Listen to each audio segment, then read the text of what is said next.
Narrated by Hani.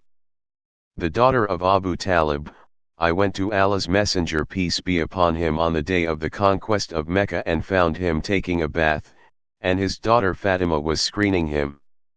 I greeted him and he asked, "Who is that?" I said, "I, Hani bint Abu Talib." He said, "Welcome, O Hani." When he had finished his bath, he stood up and offered 8 rakat while dressed in one garment. I said, "O Allah's Messenger peace be upon him. My brother Ali has declared that he will kill a man to whom I have granted asylum. The man is so and so bin Habara." Allah's Messenger peace be upon him said, "O Hani. We will grant asylum to the one whom you have granted asylum." Hani said, "That visit took place in the duha, i.e. forenoon." Narrated by Ibrahim at-Tamimi's father.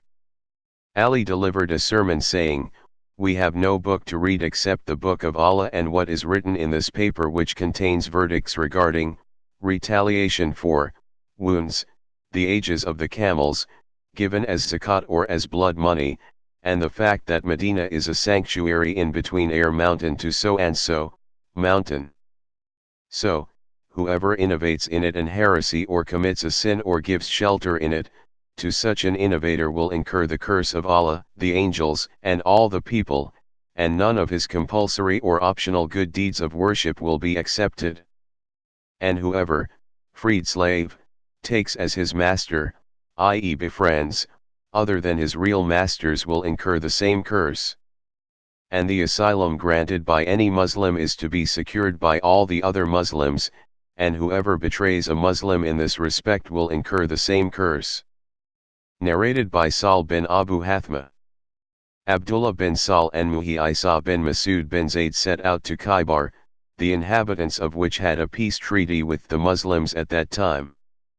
They parted, and later on Muhi came upon Abdullah bin Sa and found him murdered, agitating in his blood.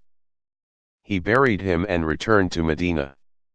Abdurrahman bin Sal, Muhi and Huwaysa, the sons of Masud, came to the Prophet peace be upon him, and Abdurrahman intended to talk, but the Prophet peace be upon him said to him, "Let the eldest of you speak," as Abdurrahman was the youngest. Abdurrahman kept silent and the other two spoke. The Prophet peace be upon him said, "If you swear as to who has committed the murder, you will have the right to take your right from the murderer." They said, "How should we swear if we did not witness the murder or see the murderer?"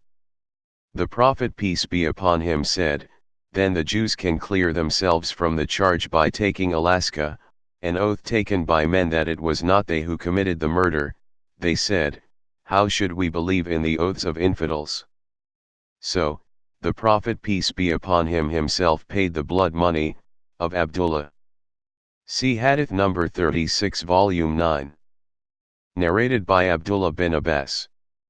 That Abu Sufyan bin Harb informed him that Heraclius called him and the members of a caravan from Quraysh who had gone to Sham as traders, during the truce which Allah's Messenger peace be upon him had concluded with Abu Sufyan and the Quraysh infidels.